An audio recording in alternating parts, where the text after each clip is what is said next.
On va commencer par la présentation statique de la moto. Donc vous avez ici le Scrambler 1200 XE. Je fais un petit tour du propriétaire rapidement. Il est dans son élément, en plein milieu de la forêt.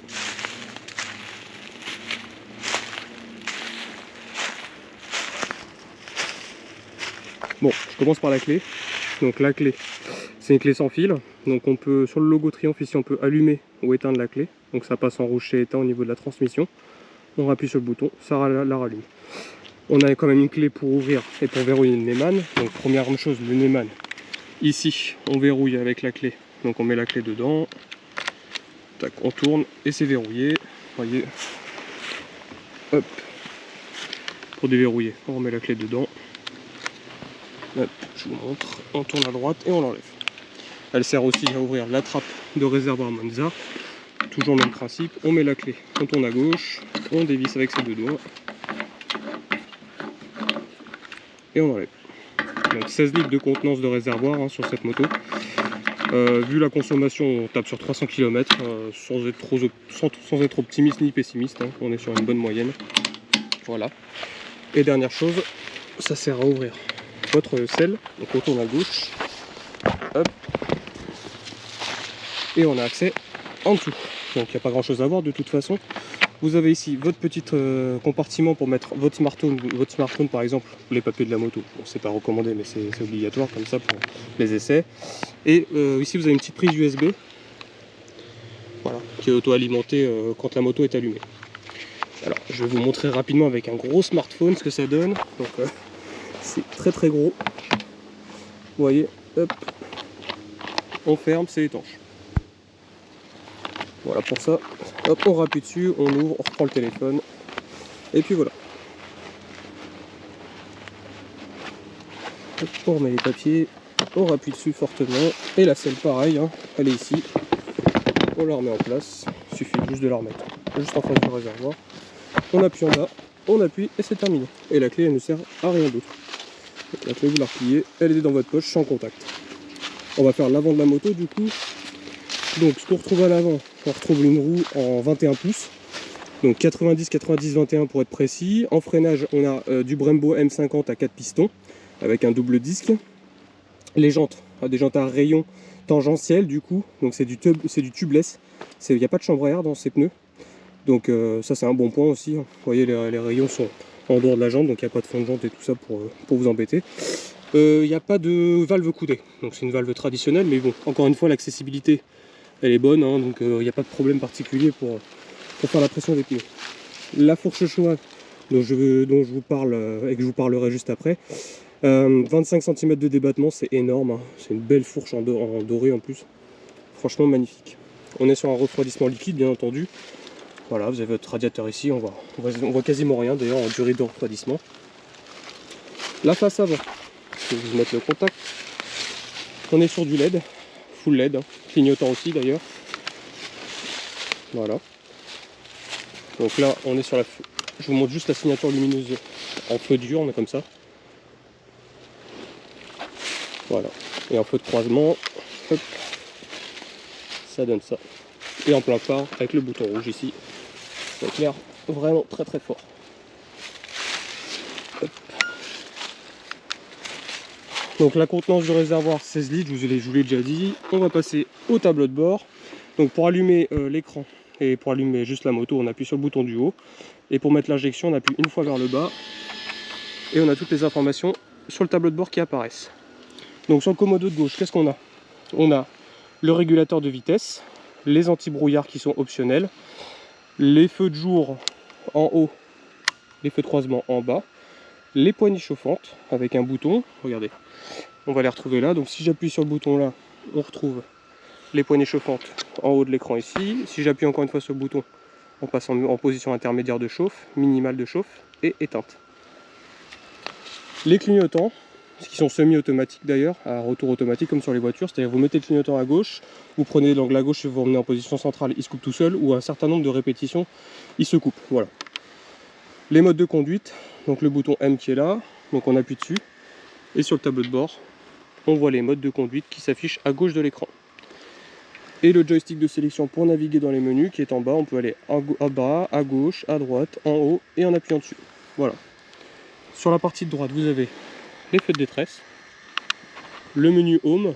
Le menu Home, quand on appuie dessus, c'est pour régler tous les paramètres de la machine. Je ne vais pas rentrer dans les détails aujourd'hui, mais c'est juste pour vous expliquer. Donc là, je vais vous faire une explication du tableau de bord. Donc tout se contrôle ici. Donc, à gauche de votre écran ici, vous avez votre jauge à essence. Donc sous forme de petites cases qui sont remplies. Là, je suis à 90% du plein. En haut à gauche, ici, vous avez les modes de conduite. Ici, votre vitesse, votre rapport engagé, le contour et les menus qui s'affichent ici, carburant. Donc les menus sont sur la droite de l'écran, quoi qu'il arrive. Donc là, on est sur la consommation de carburant. On a 5,10 litres de moyenne en haut. Au milieu, on est sur la consommation instantanée. On ne roule pas, donc elle est nulle. Et en bas à droite, vous avez la consommation estimée, donc l'autonomie estimée, 213 km. Donc je vais aller à droite. Il y a la température de liquide de refroidissement, pareil sous forme de barre. La maintenance, donc les intervalles d'entretien, c'est tous les 1000 km sur cette moto pour la première révision. Ensuite, c'est tous les 16 000 km pour les révisions intermédiaires. Et sinon, si vous ne faites pas les kilométrages, c'est des révisions annuelles. Voilà. Et les grosses révisions avec le jeu soupape et tout ça, c'est à 32 000 km. Vous avez le temps de voir venir. À droite, on a le contraste auto, c'est-à-dire qu'il y a un capteur de luminosité dans l'écran qui vous gère la luminosité ambiante. Si vous la démarrez de nuit, le fond de compteur sera noir comme ceci. Si vous la démarrez de jour, elle sera comme ça. Bien entendu, on a le mode automatique en plein milieu. On le laisse en automatique. Elle gère tout d'elle-même. On a les thèmes d'affichage. Donc là, on est sur un thème chrono. Voilà, c'est le style d'affichage au compteur. Sinon, on a le terme quartz. Donc ça donne l'impression d'avoir une montre en face de soi. On a des informations qu'on peut cacher partiellement ou totalement. Donc on a 3 niveaux pour montrer. Donc on peut cacher toutes les informations qui sont périphériques. Donc à gauche comme à droite. Hop, on appuie dessus, vous allez voir. Donc en mode 1, il n'y a plus rien qui va s'afficher au bout de quelques secondes. Voilà, il ne me reste que les informations sur les côtés, enfin sur du milieu, pardon, et plus d'informations sur les côtés. En deuxième, c'est partiel, donc ça vous cache qu'un petit peu les informations. Voilà, donc ça laisse que les informations principales, et en tout, ça nous laisse tout, au numéro 3. On a les tripes partielles 1 et 2, donc là on a la distance, la durée et la vitesse moyenne. Vous voyez là, elle s'est mise en mode nuit parce qu'elle estime qu'il fait trop sombre pour elle. En bas, on a le deuxième trip, pareil. Et on revient sur la consommation de carburant. Ensuite, les modes de conduite. Le bouton M qui est là, on appuie dessus et on va chercher les modes. Donc on a le mode pluie, le mode route, le mode sport, le mode off-road, off-road pro, rider. Et on revient sur le mode pluie. Les modes de conduite, je ne vous explique pas maintenant, je vous les explique dans la partie dynamique. Donc au niveau des leviers, donc tout est réglable, hein. On peut régler l'écartement des leviers ici, pareil de l'autre côté. Et on peut régler la force de freinage aussi ici. Vous voyez, il est écrit 19, 20, 21. Ici c'est quand on est en usage intensif, en fait le liquide de frein monte en température. Et donc ici on peut régler la fermeté, donc ici du levier. En bas ça va donner plus de pression dans votre étrier, du coup ça freinera plus fort pour la même pression sur le levier. Voilà. Bon, il faut le laisser sur 19, ça freine déjà très bien. Les rétroviseurs, ils sont un style rond, hein, un peu néo-rétro. Le moteur, 1200 cm3, 90 chevaux, 110 Nm de couple. Voilà, vous avez un gros moteur, c'est un bicylindre bien entendu. Et c'est un moteur Bonneville, hein. On retrouve ici ce petit logo. Ici on a une petite plaque Scrambler 1200 XE. On a un sélecteur de vitesse qui est repliable, donc en cas de chute, vous voyez, il peut se replier. Bon, alors c'est des repose PC classiques. On a de l'alu aussi ici, bras oscillant pareil. Les petites finitions en alu brossé, ça c'est vraiment joli, regardez. Hein. Le repose-pied passager, bien entendu, avec le petit logo Triomphe qu'on retrouve ici d'ailleurs. Donc ce bras oscillant en aluminium. Le combiné d'amortisseur arrière en Öhlins. Donc Designed for Triomphe, vous voyez, c'est designé pour Triomphe.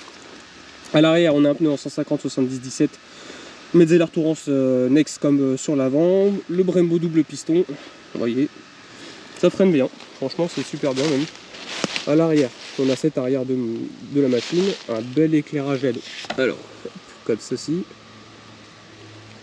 Voilà. La transmission se fait par une chaîne, hein. Et c'est une boîte 6 vitesses. L'échappement, qui fait la spécificité du scrambler, passe du côté droit de la moto. Voilà. Tout est réglable sur les suspensions, je vous en ai pas parlé. Hein. C'est pareil à l'avant comme à l'arrière, détente, compression, précharge, tout est réglable. Ici, au niveau de la pédale de frein, on peut la mettre en mode off-road, c'est-à-dire on peut la relever pour qu'on, quand on soit debout sur la moto, en fait on ait moins de chemin à parcourir pour appuyer sur la pédale de frein. C'est très utile, c'est super bien pensé d'ailleurs.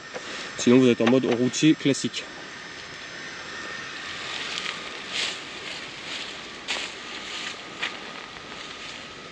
Et je vais vous faire écouter la sonorité pour terminer. Pour démarrer une triomphe, il faut débrayer et appuyer sur le gros bouton rouge qui est là.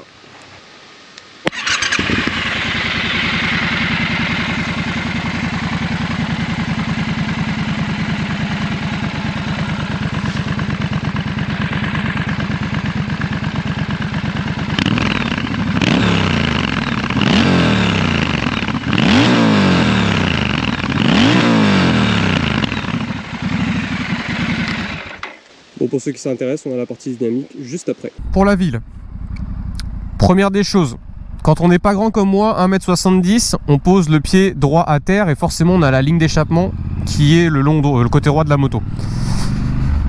La ligne chauffe un petit peu, pour être honnête avec vous, mais franchement c'est impossible de se cramer, sauf si on est en short. Bien sûr, si la peau est en contact avec la plaque anti-chaleur là, c'est sûr que ça va pas vous faire du bien.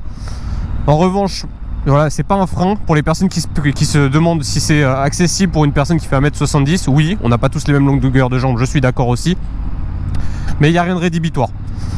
Donc voilà, quand on s'arrête, on pose la jambe droite. Donc il faut un petit peu se décaler de la selle aussi, parce que forcément on a un peu plus de largeur du côté droit que du côté gauche. La deuxième solution que j'adopte le plus régulièrement possible, si je connais la route et je connais les feux et la temporisation des feux, c'est que je pose la jambe gauche. Donc forcément c'est plus accessible pour moi. Et donc du coup je suis un peu moins en galère de ce côté là. En ville, donc en troisième vitesse à 50 km/h, je suis à 2800 tours minute environ. En quatrième je suis à 2000 tours minute. Donc c'est même la vitesse idéale pour rouler à 50 km/h environ. La moto elle est très confortable, les suspensions sont vraiment excellentes. Il n'y a rien à dire. Le combiné Showa et Öhlins marche du feu de Dieu. On a 25 cm de débattement à l'avant comme à l'arrière, donc autant vous dire que les ralentisseurs, on les sent pas du tout et on peut les passer à des vitesses très rapides. Je vais vous montrer, j'ai un petit ralentisseur devant, je vais pas ralentir, je vais rester à 50, juste pour vous montrer. On va rien sentir, regardez. Hop, hop, voilà, on n'a rien senti. C'est comme s'il n'y avait rien sur la route d'ailleurs. La qualité d'amortissement elle est vraiment exceptionnelle en ville. Et on peut passer les ralentisseurs encore plus vite. Je vais pas dire à quelle vitesse parce que ça serait indécent. Mais très sincèrement, en ville c'est top pour ça. La maniabilité aussi en ville, très simple, hein, avec un grand guidon comme ça, on a un bon bras de levier. Donc tout ça c'est vraiment très très simple à prendre en main. Voilà, il y a juste la hauteur de selle à prendre en compte quand on n'est pas très grand. Mais en ville, voilà, il faut, parce que quand on fait de l'interfile ou autre, il faut faire attention à ça. Pour la partie nationale et départementale, on y est du coup. Pareil, hein, grand confort. Là on est sur une route vraiment très très bosselée. Alors ça se ressent pas forcément là à l'image avec la stabilisation. Mais en fait si vous voulez elle est vraiment bosselée cette route, et puis elle est en dévers. C'est à dire qu'elle est très haute au milieu de la route et elle tombe vachement pour les évacuations d'eau je suppose. Et en fait en voiture par exemple, ou avec d'autres motos qui ont des suspensions un peu moins de bonne facture, on est très vite ballotté. Et là, d'ailleurs je vais vous mettre le régulateur de vitesse encore une fois pour vous montrer. Franchement regardez, la moto elle essaie de pencher à droite mais c'est normal, je contrebalance. Mais on sent rien. Même ma voix, il n'y a pas de tressaillement de ma voix. C'est vraiment sympathique. La position de conduite aussi, du coup j'en ai pas parlé, mais on est droit. Il y a un guidon assez large quand même, hein, vous voyez. Donc les bras sont un peu tendus. Quand on n'est pas très grand comme moi, pareil, hein, on est un petit peu tendu si on veut rester droit. Du coup ça nous force aussi à nous rapprocher. Le réservoir est de taille normale, hein, il y a que 16 litres de contenance. Mais il est pas énorme, hein. On peut bien le serrer avec ses jambes. Et c'est pas quelque chose qui est gênant, bien au contraire. J'ai l'impression justement d'avoir une grosse moto entre les jambes. C'est assez valorisant dans ce sens-là aussi.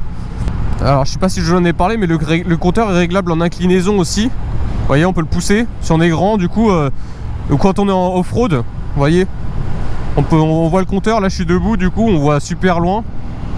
Et là on voit bien son compteur aussi, ça c'est intéressant. Hop, on le remet en place. Pour ça l'ergonomie est vraiment bien pensée, hein. Le feu de détresse il est à droite, voilà, il y a juste à mettre un petit coup de pouce dessus si on a besoin. Les modes de conduite sont à portée de main, les clignotants juste là, parfait.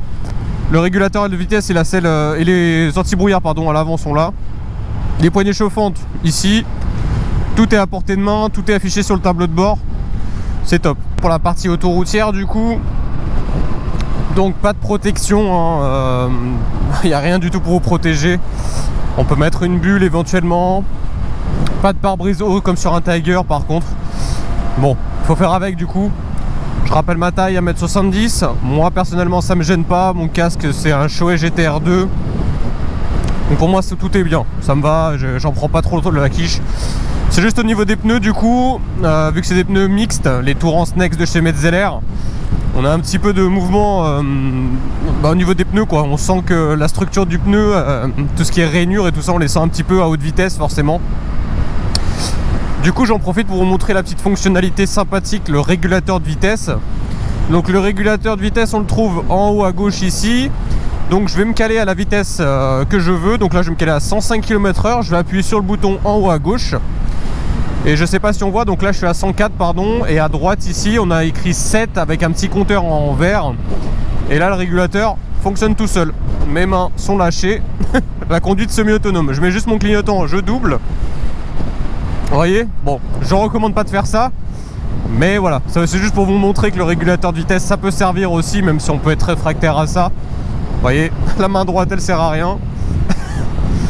Du coup, quand il est activé, bah vous avez rien à faire. Vous le désactivez, il suffit tout simplement d'accélérer, ça le coupe, soit de freiner, soit de mettre un coup d'embrayage, voilà. Donc frein, accélérer, ou alors tourner la poignée dans l'autre sens, carrément. Donc comme si vous alliez décélérer, mais en exagérant le rythme. Je vais juste vous remontrer. Je me recale, j'ai mis 105 km/h enregistré, je touche plus à rien, vous voyez. Je vais aller pousser vers l'avant, la poignée. Et vous voyez, ça l'a coupé. Donc ça c'était les fonctionnalités. En test de reprise, bon de toute façon 90 chevaux, 110 Nm, hein. Il n'y a pas besoin de tirer trop. Là je suis en 6ème à 105 km/h, 3500 en minute à peu près. Donc je vais redescendre juste à 100. Et je vais vous faire une petite accélération jusqu'à 130. Allez, c'est parti. 130. Voilà. Si je teste 105, je me remets à 100. Plein gaz. 130. On va tester en 4ème. Donc 4ème, je suis à 4000 tours minute à 100. Plein gaz. Voilà. Ça reprend un petit peu mieux, c'est vrai. Les rapports inférieurs jusqu'en 4ème, ça reprend un peu mieux. Mais bon, même en étant en 6ème, voilà, ça suffit largement. Je vais parler un peu de la consommation d'essence. Alors, on est donné pour 4,80 litres en homologation à peu près. On peut descendre, donc là sur une route à 80 en plane, on descend à 3,35 litres à peu près. Sur autoroute, on est dans les 5 litres à 130. En ville, on est dans les 5,5 litres si on fait attention. Et en conduite sportive, on est dans les 7 litres. Donc quand je dis sportive, c'est-à-dire quasiment jusqu'au rupteur à chaque fois, hein. Donc la consommation est vraiment maîtrisée, hein. Je vous ai fait écouter la sonorité à l'arrêt. Maintenant je vais vous faire écouter la sonorité en roulant et dans un tunnel. Je vais me taire et vous faire écouter ça. Écoutez-moi ce bicylindre.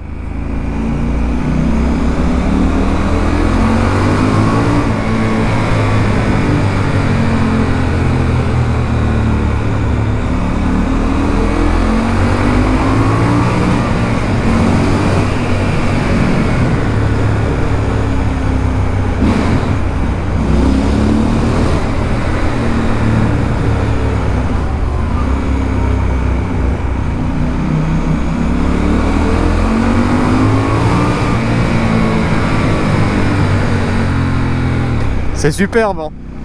Franchement, c'est vraiment top comme sonorité. Je m'en lasse pas. Pour le duo, c'est possible. La selle est vraiment longue et plate. Il y a une petite poignée de maintien à l'arrière pour se tenir. Bon, je peux pas vous le montrer, mais vous l'avez vu de toute façon en partie statique.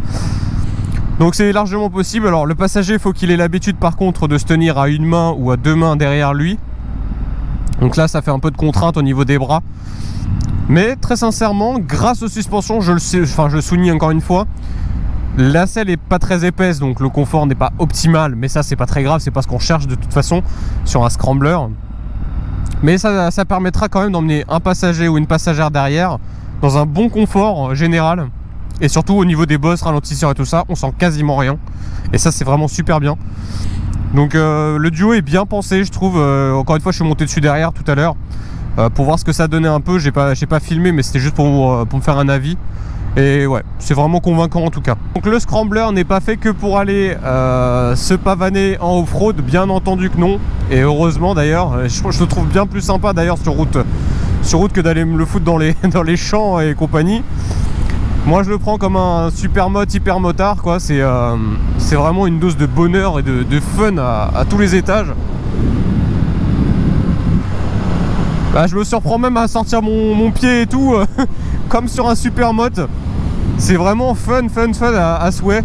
Le moteur il répond, le cravache il est vraiment sympa. Le freinage aussi, alors ça fait un petit peu cheval à bascule quand on freine fortement, regardez. Voyez, hop. Mais ça freine. Les Brembo M50 sont bien là, ils sont bien présents, ça freine super bien. Et puis les enchaînements de virages, c'est un plaisir. Alors je vais vous parler des modes de conduite maintenant. Ça c'est quelque chose qu'on retrouve de plus en plus dans la gamme Triumph, hein, forcément. Donc je vous ai expliqué à l'arrêt les modes de conduite, mais je vais y revenir du coup. On va commencer par le mode pluie. Hop. Donc le mode pluie, c'est le mode le plus cool. C'est-à-dire que vous avez une gestion de l'accélérateur qui est vraiment super douce. Là, on peut pas faire plus doux. Vous avez le réponse des gaz la plus douce possible. Ensuite, vous avez l'anti-patinage qui est réglé au maximum. Donc il autorise aucune dérive. C'est fait exprès justement pour pas vous embêter. Et vous avez l'ABS aussi qui se déclenche beaucoup plus rapidement que la normale. Du coup je vais vous montrer ça un petit peu. Donc là je vais planter les freins pour vous montrer juste après. Là on sent tout de suite que là l'ABS il s'est mis en route tout de suite. Il y a vraiment pas de possibilité de faire un freinage sans déclencher l'ABS. Il est vraiment très pressant. On le voit pas là à l'écran du coup parce qu'on le sent que dans le levier. Et en vidéo je peux pas vous le faire ressentir.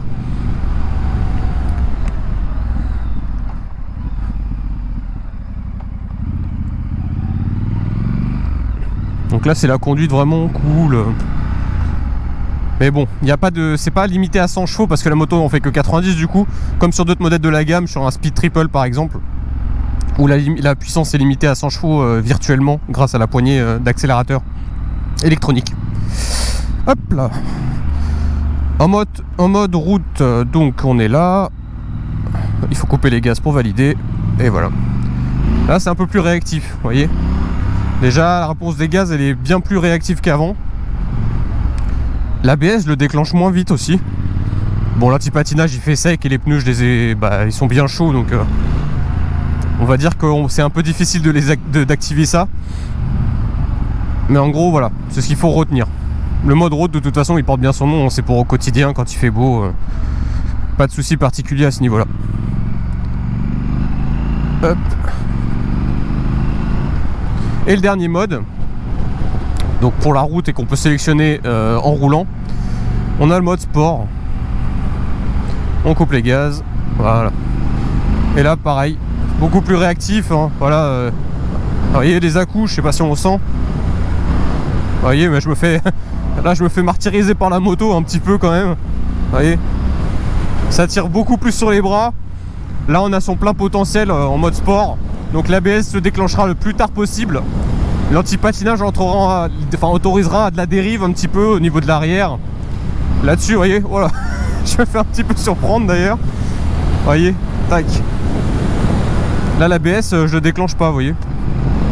Il attend vraiment le dernier moment pour s'enclencher. Il voit qu'il y a vraiment une perte d'adhérence notable. Pour les modes de conduite off-road, du coup, on appuie sur le bouton M, on va les sélectionner, mais on peut les sélectionner qu'à l'arrêt pour les premiers modes en tout cas. Donc là, on a le mode off-road et off-road pro. C'est pareil pour le rider, c'est celui où on peut tout déconnecter pour la partie routière, mais en off-road. Donc l'ABS est sur off-road, donc il est désactivé que sur le train arrière. Et le traction control, il est fait spécialement pour le off-road. Je vais vous montrer un petit peu du coup. Voilà, là je suis en train de freiner de l'arrière. Je fais des gros dérapages. Je sais pas si on entend, je vais me taire et je vais vous montrer. De toute façon, on va voir les traces là. Voilà. Et ça patine énormément. Le traction control, il s'allume aussi. Voilà, là je suis en travers. Wow, wow, wow. Vous voyez, ça glisse. Le traction control, il est un petit peu là pour vous restreindre un peu. Hop, voilà. Bon, je vais pas me foutre non plus parce que je suis tout seul, j'ai pas envie de me foutre au tas. Si je tombe et tout, ça va être compliqué. Et en mode off-road pro, donc là je viens de le mettre. Donc là il n'y a plus d'ABS, plus de traction control et la map elle est en off-road au niveau de la poignée de gaz. Donc là il n'y a plus aucune assistance du tout. Donc là pareil, hein, je plante les freins. Là par contre si ça dérape, je suis dans la merde. Bon, je suis pas très fort. Hein. Wow. Voilà. Ça dérape dans tous les sens. Donc là il faut mettre son pied là et faire super motard. Ouais. Voilà. Je vais essayer d'aller dans le chemin là. Alors j'ai les pneus d'origine hein. Allez, ça glisse là. Tac tac tac. Hop. Bon là je sais pas si je peux passer. Ouais, ça va être compliqué là. Waouh. Non, on va se mettre en carafe.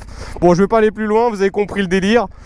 Il faut faire attention, donc off-road pro, on peut aller s'amuser, tout est déconnectable. Et encore une fois, l'icône ABS ici marque qu'on est tout désactivé et le traction control c'est pareil. Et donc pour tous ceux qui se demandent si on peut avoir le mode off-road et off-road pro en roulant sur route ouverte, bah oui c'est bien le cas. Là je suis en off-road pro, il n'y a plus aucune assistance, plus d'ABS, plus de traction control. Ni sur le train avant, ni sur le train arrière d'ailleurs l'ABS. Vous voyez, si je veux arriver super fort, je mets un coup de frein arrière. Hop. ça bloque. Donc on peut s'y croire, hein, vraiment en mode super mode, hein, vous arrivez comme ça, tac tac tac, vous arrivez pleine balle. Vous voulez rentrer dans le virage, hop, et vous freinez fortement, hop. Là, ça, on l'entend pas trop parce que la route elle est grasse, mais en gros je bloque le pneu arrière à chaque rentrée de virage. Voilà. Donc vous avez pu expérimenter tout ça, tous les modes de conduite, ils sont tous utilisables et c'est super intelligent et super fun. À qui s'adresse cette moto? Bah à ceux qui ont eu un Street Scrambler par exemple. Le Street Scrambler c'est la version 900 cm3 de cette moto. Donc c'est l'évolution logique, hein. On peut avoir la Street Scrambler en permis A2 et passer sur la Scrambler 1200 XE ou XC en fonction de ses besoins. D'ailleurs les différences entre la XC et la XE c'est très simple, hein. 25 cm de débattement avec des combinés haut de gamme de fourche et de suspension arrière. Sur le XC c'est un peu moins haut de gamme et les poignées chauffantes ne sont pas d'origine et les coloris changent. Et voilà, c'est à peu près tout, hein. C'est les 1000 € de différence, elle est à 14 800 € pour la XC.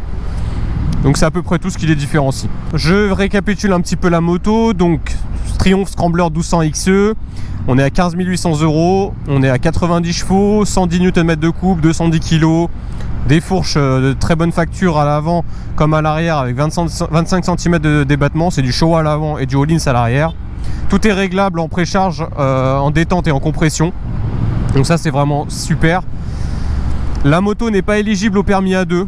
Vu que c'est un 1200 chez Triumph, aucun moteur 1200 n'est bridable en permis A2 malgré qu'elle fasse 90 chevaux. Dommage, hein, mais bon, c'est aussi pour faire donner envie de passer à autre chose. On commence par les 900 cm3 dans cette gamme de moderne classique et on passe au 1200 par la suite.